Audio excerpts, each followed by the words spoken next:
here today. My name is Kristen. I use they, them pronouns, and I'm a member of the Tempest Collective. And thank you for coming to this event titled Resisting the Backlash, Defending Black Studies. And a very important conversation to have today when we're connecting with other struggles and fighting back. So yes, we'll have three excellent speakers today. Donna Murch cannot join us today, but we've got Phil Gasper, who will give an excellent talk, and shout out to Rutgers for all the work she's doing there, and that the union is doing. Also, this event is live streamed today. And so in order to participate in the discussion after, you'll have to join on Zoom, just a heads up. So a little bit about Tempest. We aim to create a space for the left to come together and discuss and debate. Our goal is to put forward a revolutionary vision that is clear and understandable, that weighs in on strategic and tactical questions, offers concrete guidance as well as political theory, and presents a consistent set of working class politics from below. We're a membership-based organization with chapters in Chicago, LA, New York, and throughout the US. And you can learn more about us at tempestmag.org. And we'd like to give a shout out to the National Educators United for supporting this event today. So like I said, this conversation is going to be about the attacks on Black and ethnic studies. Yeah, when I went to undergrad in Tucson, Arizona, in Tucson, they actually successfully fought to get rid of ethnic studies by evil Jeff Shapiro, right?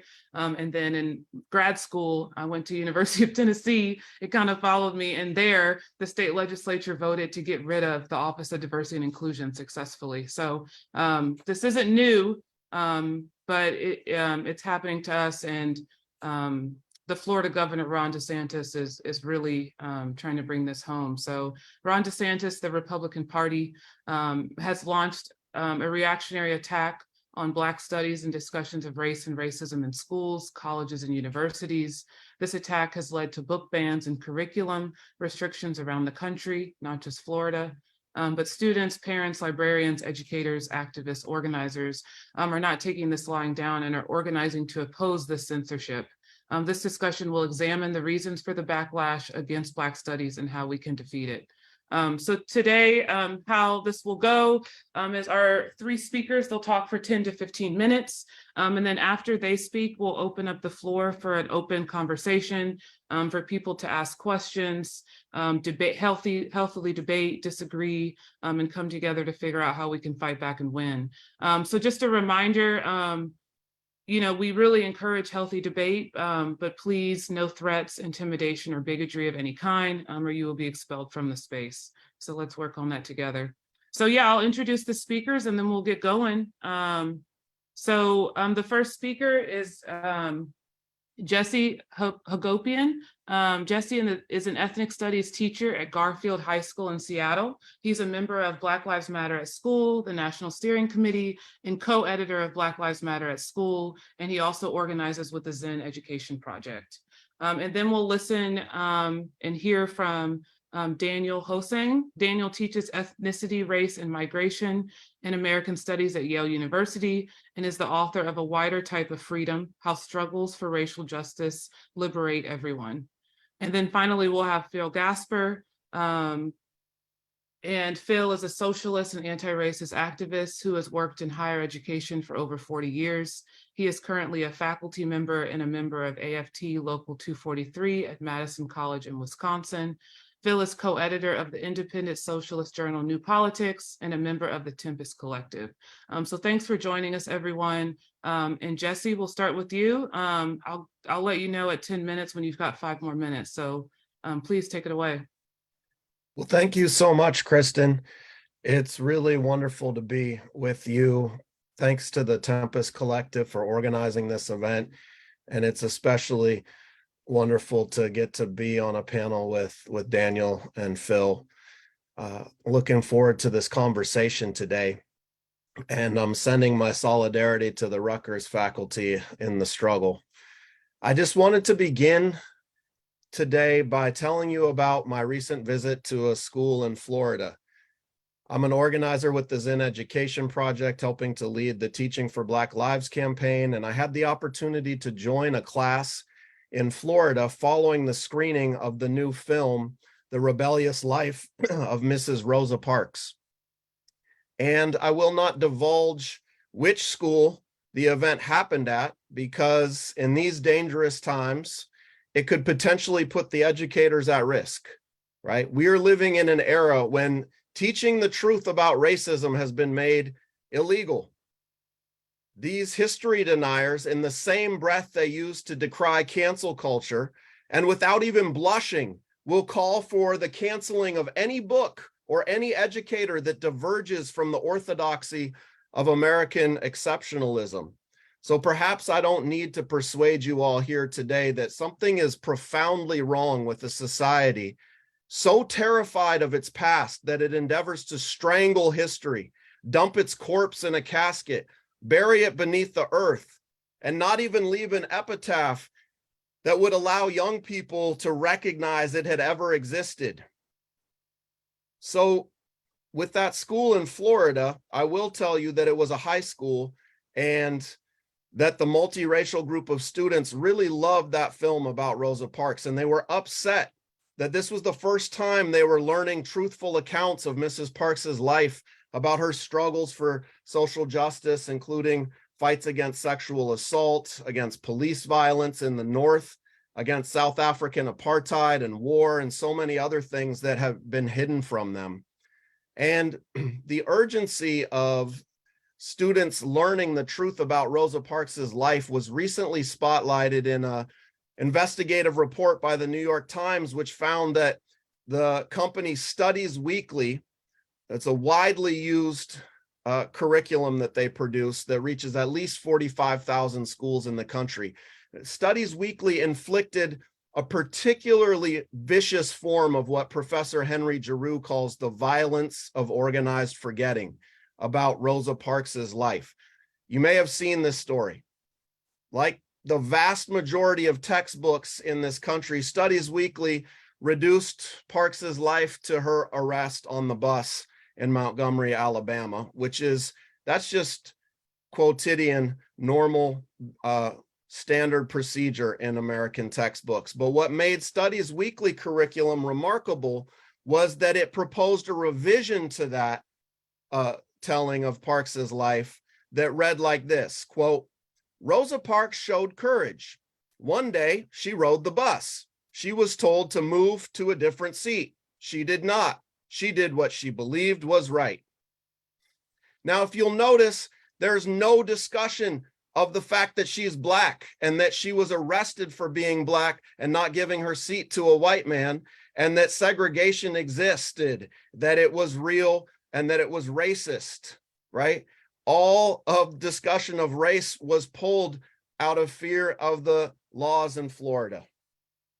So after some discussion of this film with the students in Florida, I asked them what they thought of Florida's so-called Stop Woke Act, right? The bill that restricts the way public schools can teach about racism in an effort to ensure that white people don't experience feelings of discomfort.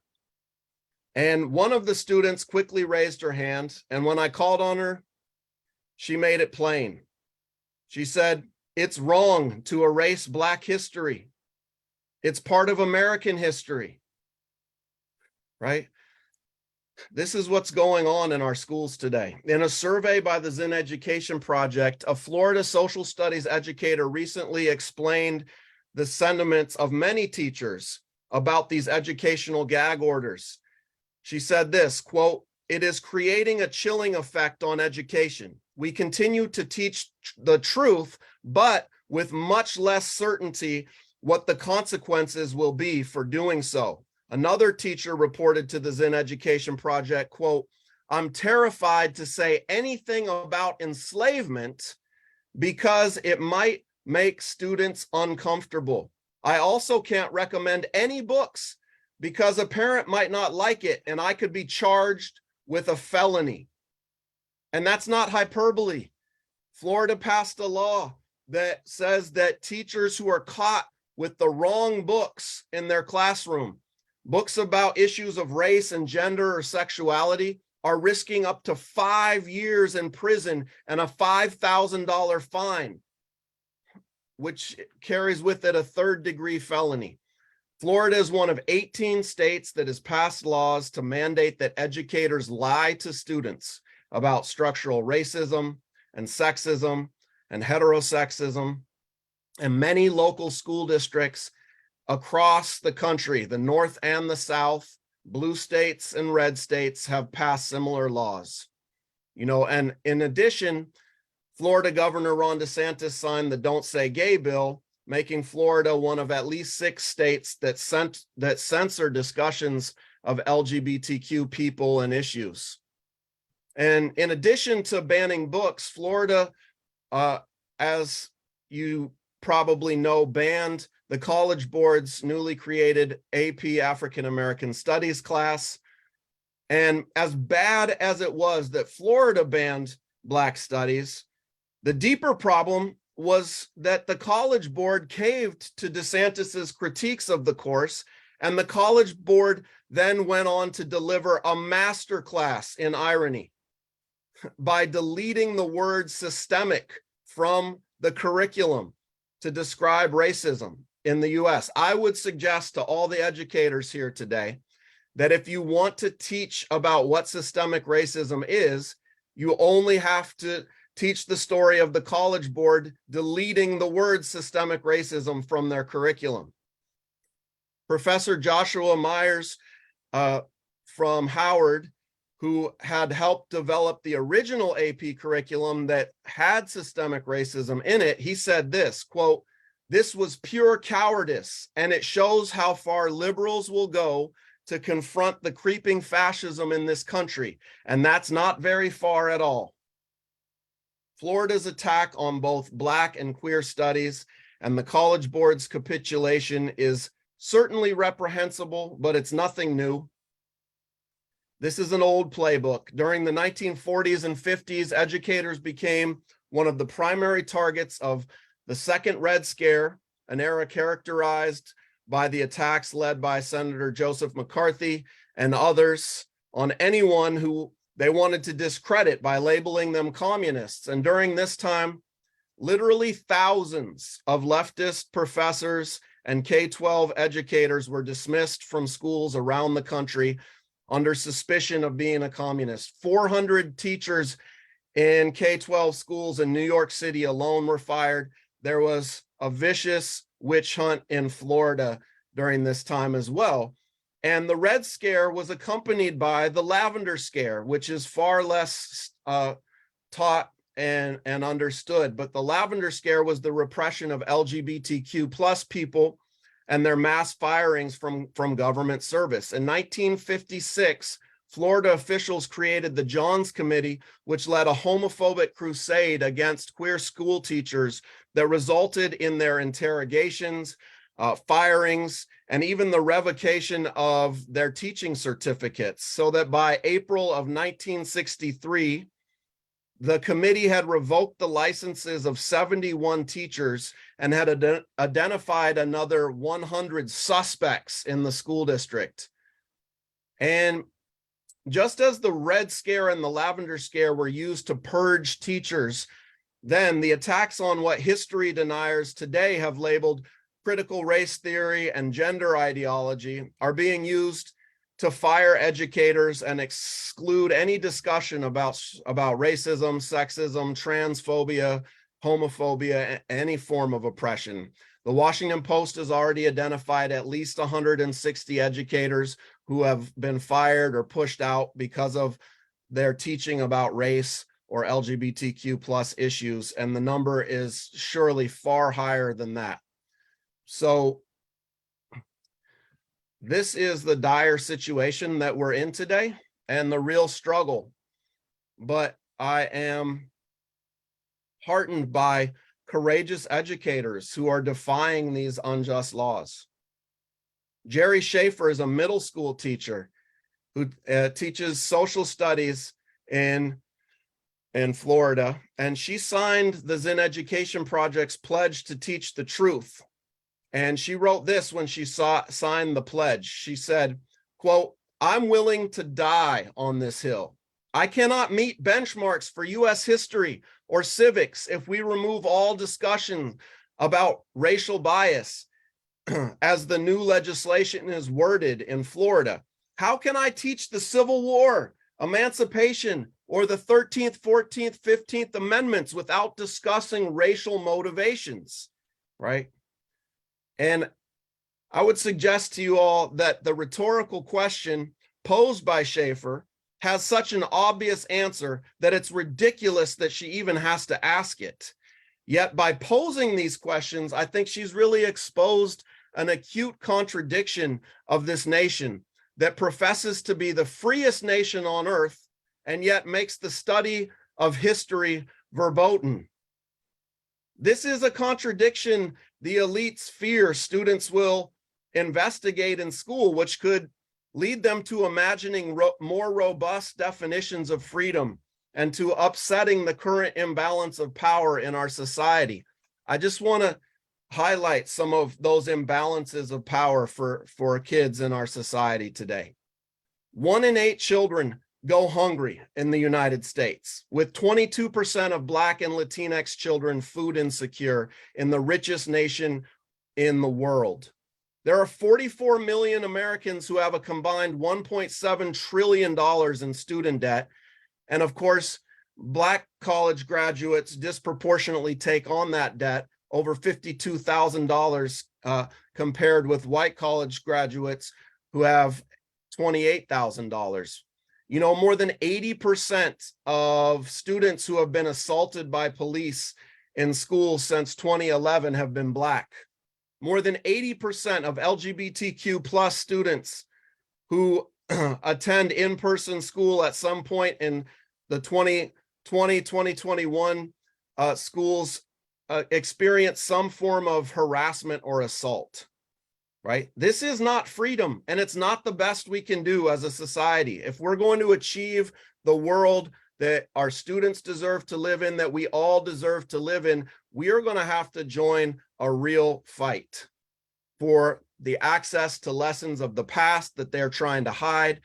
And we're going to have to envision a much better future, because the truth is Black education has always posed a threat to the American order. Enslavers outlawed Black literacy and tried to impose the violence of organized forgetting on the enslaved in an attempt to erase their memory of collective resistance. And today's racists aren't so bold as to ban the reading of the word like they did for my ancestors, but they do want to ban the reading of the world, as Paulo Freire put it, and impose racial illiteracy. So I just want to end by saying that we are in a moment in history when we must decide if we will allow a few billionaires and their proxy politicians to return us to the paranoia and oppression of the Red Scare and the Lavender Scare, or if we're going to fight back, if we're going to organize demonstrations, walkouts, strikes, and declare we refuse to go along with a society that has criminalized students' education and identity. So on June 10th, this year, 2023, it's been declared a National Day of Action to Teach Truth. It's being co-organized by the Zinn Education Project, Black Lives Matter at School, and the African American Policy Forum. So it's an opportunity for everybody to get involved in the struggle. And I'll just end with the words of Audre Lorde, the self-described Black lesbian, feminist, socialist, mother, warrior poet. And she said, quote, "Learning does not happen in some detached way of dealing with a text alone, but from becoming so involved in the process that you can see how it might illuminate your life, and then how you can share that illumination." So I hope you all will join us in the struggle to legalize Black history and to take queer studies out of the closet. Thank you. Wow, thank you so much. That was great. Thanks for connecting that to the Lavender Scare. I think as we go into these trans liberation marches and protests that are taking place across the country, we need to make this connection and fight for Black studies when we're up there talking about getting rid of anti-trans bills. So thank you for that. So next up we have Daniel. Daniel, take it away. I'll send you a message that when you're at 10 minutes. Great. Okay. Thanks, Kristen. Hi, everyone. So good to be here. Appreciative. Thanks, Jesse. Always like, the opportunity to be in conversation with you and learn from you. And I want to kind of build on some of the observations Jesse had, especially about linking the attacks on Black studies coming from Florida and other places with, a really important theme that Jesse talked about, which is longstanding liberal ambivalence about anti-racist education and the kind of transformative dimensions of Black studies, not the multicultural ones. And so what I want to suggest is that the ground on which this project is gaining hold is built on that split that actually comes as much from centrists and liberals as it does from self-identified figures on the right. I want to make just a couple of comments and then kind of get into that.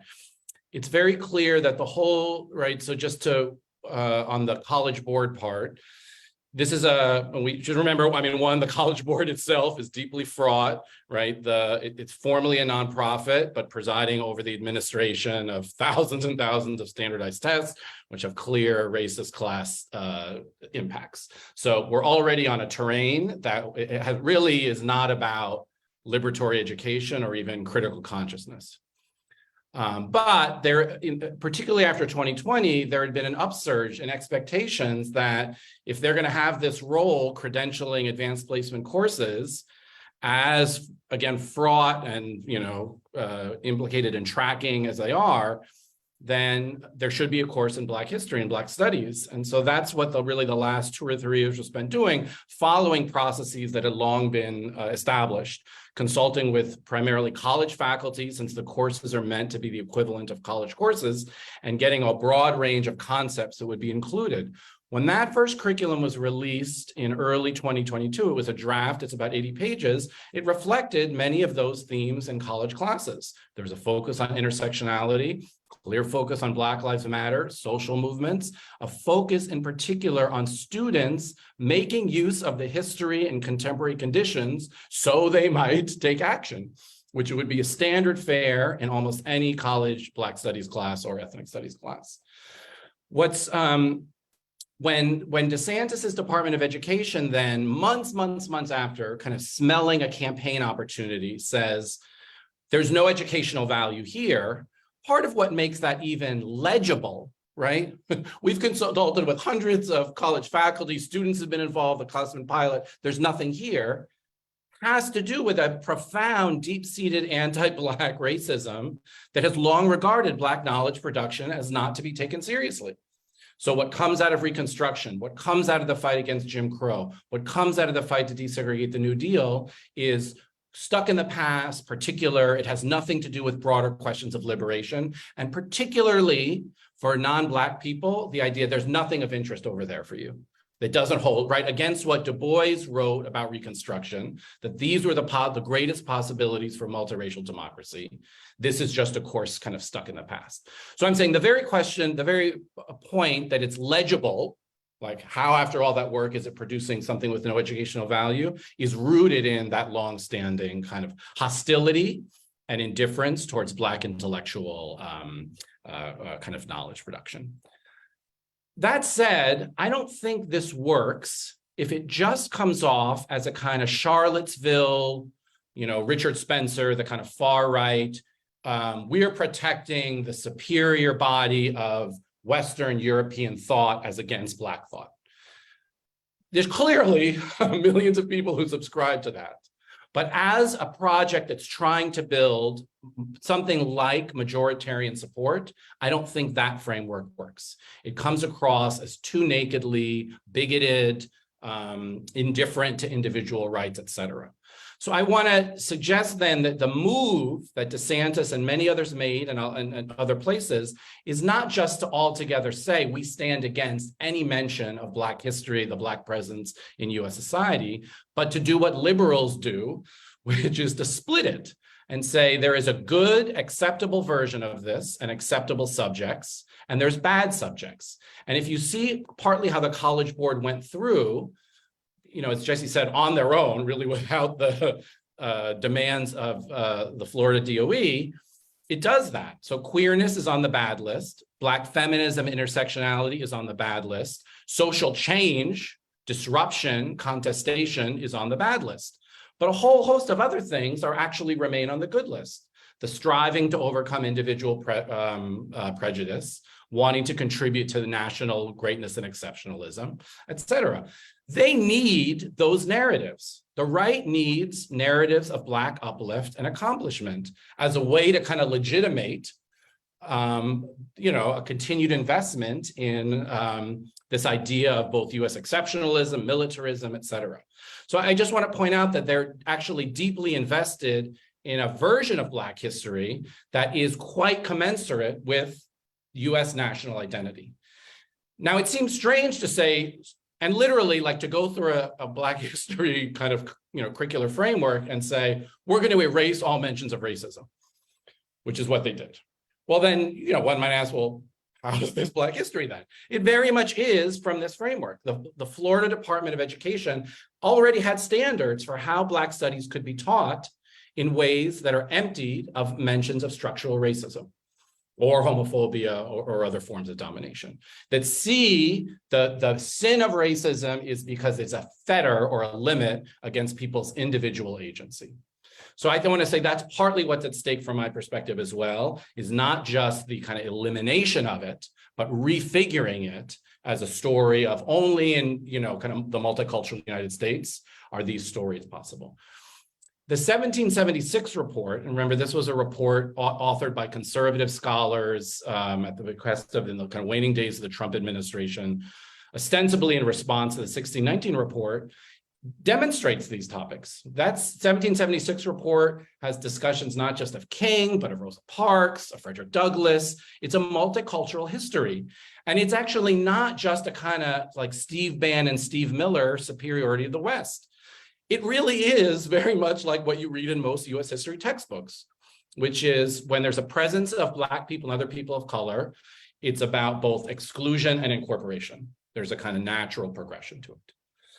So that goes just to the kind of third point, which is that all of this does build on how, over the last generation, these bodies of knowledge have been incorporated into US schools and the academies, not as fundamental critiques, right, that might animate broad social movements, but as an effort to simply fill in a chapter here or there. Oh, that's right, we should have included something on Tulsa. We're going to add chapter 19.5 to the 30 chapter, but every other chapter remains extant, right? Versus the initial, the long insurgent demands of Black studies, queer studies, and ethnic studies that said, we want to lay claim to everything. We imagine reorganizing knowledge production in broad ways.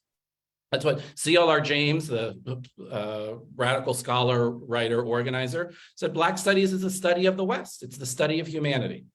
That it can't be bounded off into these kind of finite chapters. So the fact that DeSantis and others are saying you are now trading in an illicit form of Black studies that's unauthorized and has no interest builds on that split. The good version of it was meant to be the kind of wholesome contributions to the nation, and now these wild-eyed radicals are trying to do something else to it. And I want to say that's partly what I think allows it to claim a broader base than if it were just articulated in the language of kind of, strict cultural hierarchies. It wouldn't have the same traction. So I want to make two more quick points. There are a broad set of scholars in the field of Black studies who have signed off on what the College Board did, behind the same logic. We don't necessarily need critical race theory. We don't need these other bodies of theory in this course. It's a so-called foot in the door. It's important to get these sources out through primary documents. So that's something that I think we have to struggle with. How did it come to be that a kind of, again, generation after these programs got incorporated, have some of their champions effectively signed off, indeed, our field is not meant to be critical of broad ranges of power. We just want, a kind of office, a desk, and some courses, so we too can kind of do what you're doing also. That's not just from DeSantis, that's coming from within, And so we need possibilities to be able to critique that. And I'll just, these last two things. In Connecticut, where I'm based now, we've worked for the last 3 years on the implementation of a newly required elective class in Black and Latino studies. This class, students organized to demand, and what they wanted was a class on the history of race and racism. They were very clear they don't just want famous firsts. The legislature, and this includes a lot of Black and Latino legislators, said, that's not what you're getting. You're going to get a multicultural course that's about representation, about seeing a wider range of kind of historical figures. And indeed, those supporters, they're all Democrats, said this is not a course about racism or anti-racism. So I think we have to get our kind of heads around that split about why it is that even the kind of liberals in the center are so quick to say this is to kind of also reproduce the division between acceptable bodies of knowledge that are about inclusion, representation, affirmation, and ones that are viewed as queer, right? That are meant to be disruptive, undermining, challenge other kinds of prepositions. And that divide has actually incorporated some people as well. The very last thing I'll say, just to, end as, Jesse suggested, is, people are in some ways resisting this everywhere. And, when you spend time with like teachers, as Jesse does, and others, you just see it all the time, right? Students have no interest in these kind of flat courses. They want the real stuff. They want a place where their own questions can be animated. But I am struck that how the right, with a relatively small group, kind of supports this and gets animated, has managed to create such havoc over the last 3 years. That they've figured out the very sites, textbook approval, board meetings, other sites, where a relatively small amount of resources and attention can cause such dramatic, kind of disruptions, panic, anxiety, the kind of dwindling of solidarity. So I think beyond, a call to action that gets people to see clearly what's happening, we also have to figure out where are the sites that we need to summon folks to intervene in and protect, because we're kind of being like dramatically out-organized right now around all this. Okay, thank you, everybody. Wow, thank you so much. I've been receiving messages that this panel is going so well, and thank you for providing the language to explain exactly how the liberals are upholding this fascism. So thank you so much, Daniel. Okay, Phil, take it away. I'll let you know in the chat. I'll DM you when you have 5 minutes left. Okay, thanks so much, and thanks to Jesse and Daniel for their great talks and comments. I learned a lot from both of those presentations. I don't think a day goes by at the moment without a report of another attack on Black studies, a teacher or professor fired, another book banned, new legislation being considered in one state or another. As the previous speakers have made clear, that the attacks are not new, but there's a new ferocity around these attacks, particularly over the last 2 years. Our panel is titled Resisting the Backlash. And the backlash we're talking about is specifically the right-wing reaction to the massive Black Lives Matter protests in the summer of 2020. And I think it's hard to overestimate the significance of those protests launched in response to the police murder of George Floyd in Minneapolis at the end of May 2020. At the beginning of July, while the protests were still continuing, the New York Times said they may be the biggest protest movement in US history, with between 15 million and 26 million people participating up at that point.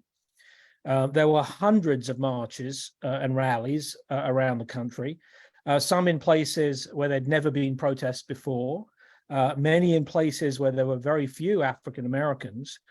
Young people, including high school students, played a leading role, particularly young women of color. And when a police precinct in Minneapolis was burnt down at the beginning of June, polls actually showed that a majority of the US population thought that was justified. Seeing which way the wind was blowing, we had statements from major corporations opposing racism and police violence. Campus administrations did the same and promised far-reaching structural changes. At the beginning of 2021, the Chronicle of Higher Education declared that this may be a watershed moment in the history of higher education and race.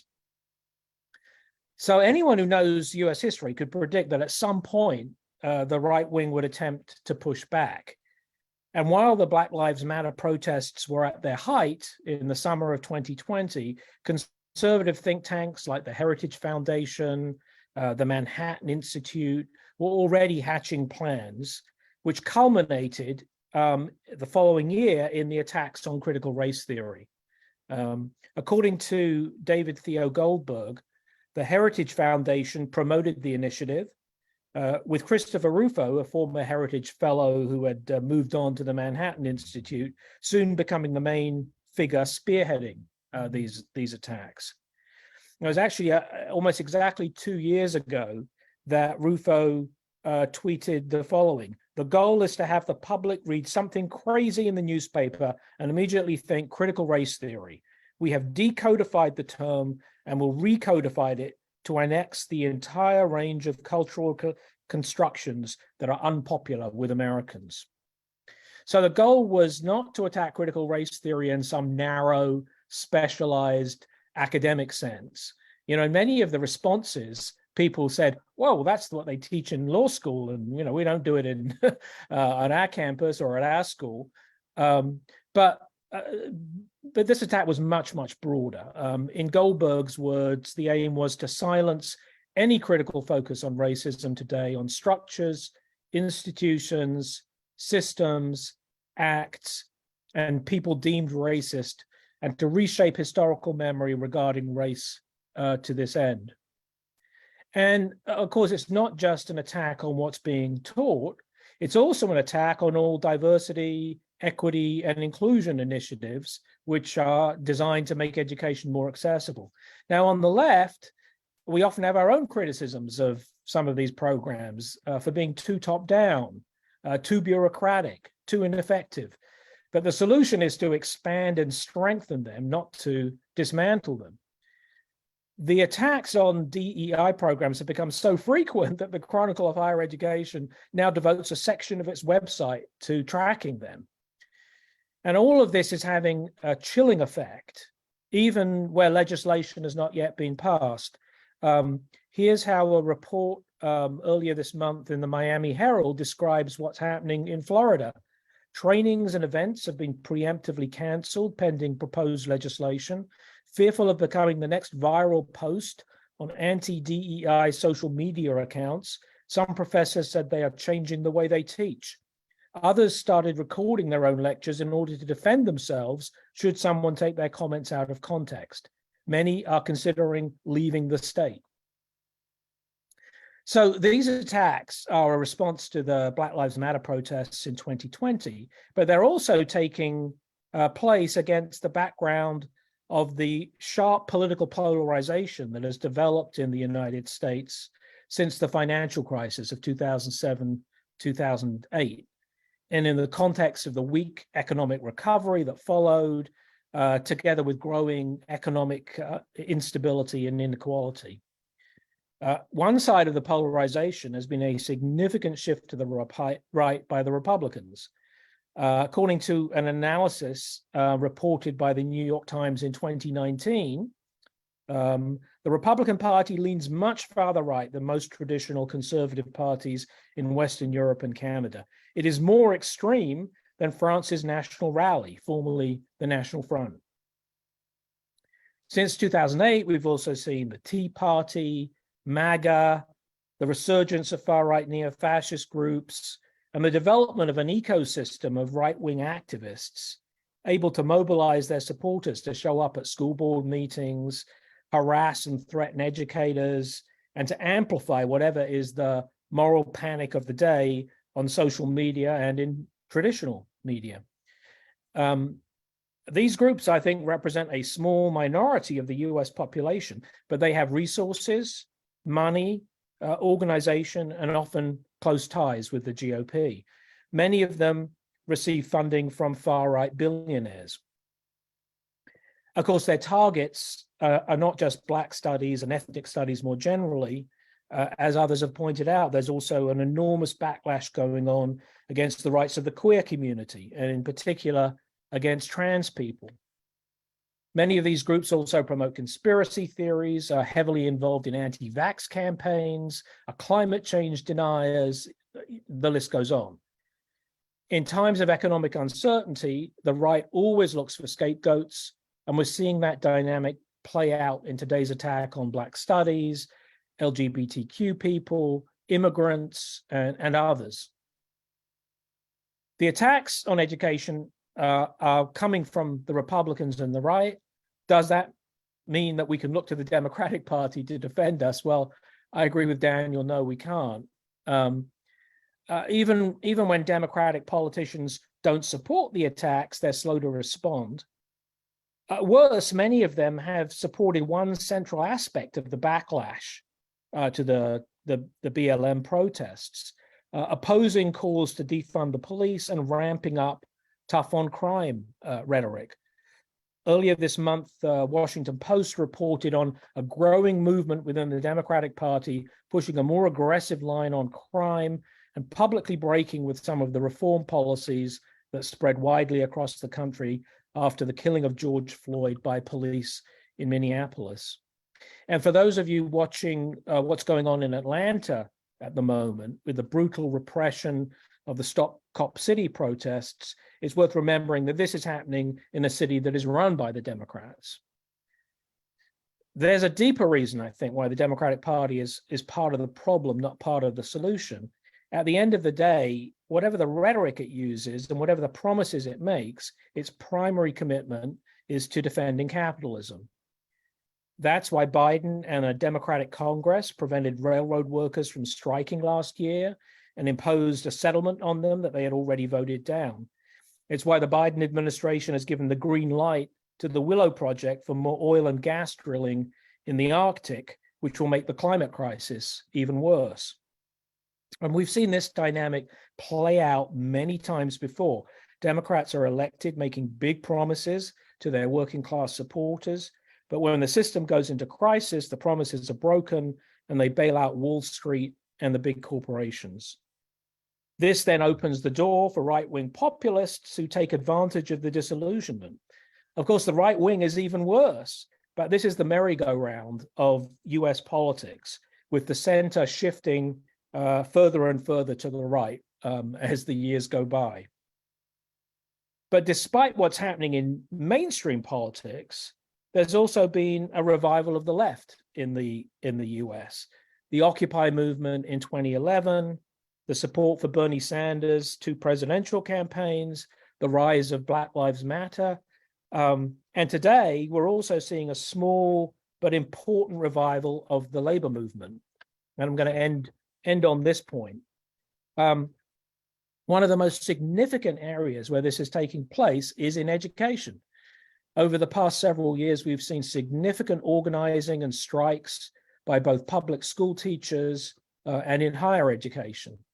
In the public schools, this goes back to the Chicago teachers' strike in 2012 and the multi-state teachers' rebellion in 2018. This past week, school staff walked out in Los Angeles and were supported by the teachers' union, UTLA, and the unions have now declared a major victory after 3 days on strike. In higher education, there has been a continuing wave of successful unionization drives by graduate students.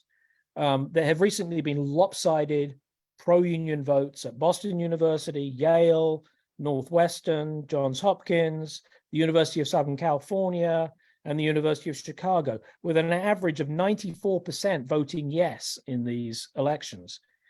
And even undergraduate workers are organizing on some campuses. There have also been successful, or at least partially successful, graduate student strikes, some lasting for many weeks at Harvard, Columbia, NYU, the University of California system, and most recently at Temple University. And as people have mentioned, at Rutgers, there's been amazing organizing taking place. And I think the most significant thing about the Rutgers organizing is that it crosses the traditional divisions and hierarchies of higher education. This isn't just organizing by one group by graduate students or faculty or by adjunct faculty. This is by all of them, full-time and adjunct faculty, graduate workers, and postdoctoral associates. And we don't know if the strike's going to happen, but it could do very, very soon. I think the fact that they've organized in this way is particularly inspiring. Now, I raise these examples, even though in most of them, the focus has been on economic issues, and most of them have not taken place in the states that are at the center of the attack on Black studies. I think they're still relevant for two reasons. First, as the teachers' strikes and uprising in 2018 showed, strikes can spread from one state to another, and they can take place in so-called red states just as much as in blue states. And second, I think one of the key roles of socialists is to connect issues and to point to common interests. Our argument is that the fight for economic justice must also be a fight for racial justice, for trans justice, and so on. The issues intersect, so our organizing has to intersect. As the old wobbly slogan puts it, an injury to one is an injury to all. So I'm excited by the revival of labor activism because it gives us an arena where we can make these arguments, and it gives us a way to start rebuilding the militancy that we saw in 2020. And that's what we have to do, I think, in order to defeat the right-wing backlash. Wow. Thank you so much, Phil. Yeah, really thinking about what's the backlash that we experienced by the ruling class after the murders of Trayvon Martin and Mike Brown, this pattern that they do when attacking education. So thank you so much. Thanks to Jesse, Daniel, and Phil. We're going to move into discussion. So just a reminder for folks, if you are live streaming this, make sure you hop on Zoom because the only way to participate in discussion is to be on Zoom. So, but we'll have 45 minutes for discussion. And I really encourage people, lots of people to participate, ask questions, comment on things. So the way it'll work is you'll